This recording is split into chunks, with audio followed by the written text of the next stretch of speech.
अगर आप भी चाहते हैं कि एसएस फिल्म्स मोतिहारी के ऑडियो वीडियो सबसे पहले आप तक पहुंचे, तो इस चैनल को सब्सक्राइब करें और साथ ही बेल आइकन को दबाना ना भूलें।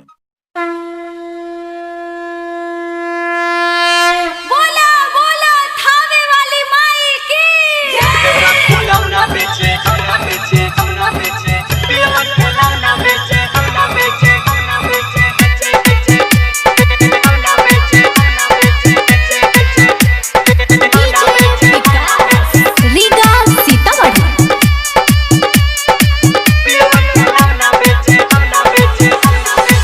सहारा में कमाता वे खाना घरवा से रोज जाता वे भीड़ होला भारी चले दुकानदारी किस्म किस्म के लोग ठेचे देवरा फूलौना बेचे पियवा खिलौना बेचे देवरा फूलौना बेचे पियवा खिलौना बेचे दशहरा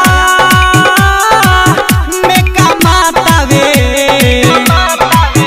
खाना घरवा से रोज जाता वे भीड़ होला भारी चले दुकानदारी किस्म किस्म के लोग ठेचे यार बेचे नारियल भातार बेचे चुनरी यार बेचे नारियल भातार बेचे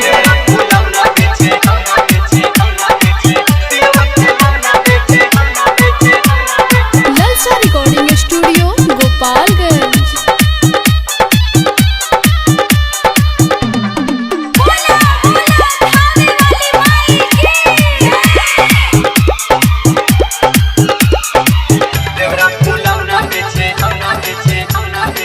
चढ़ल बाटे नवरात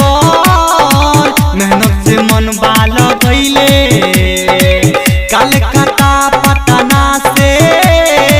सारा सामान बा मंगैले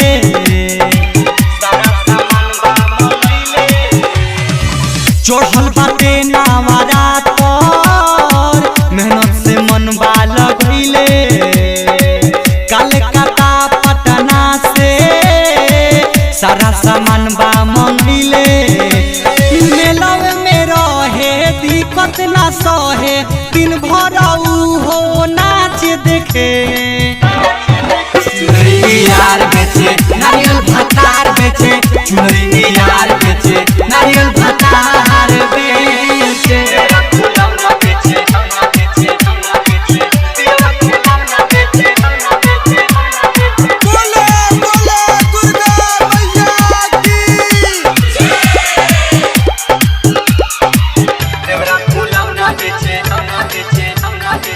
दुर्गा माई के कृपा से हो जाइबे अब की अमीर संजय सराबी के सुना खुल जाई अब की तकदीर दुर्गा माई के कृपा से हो जाइबे अब की अमीर परदेसी पिया के सुना खुल जाई अब की तकदीर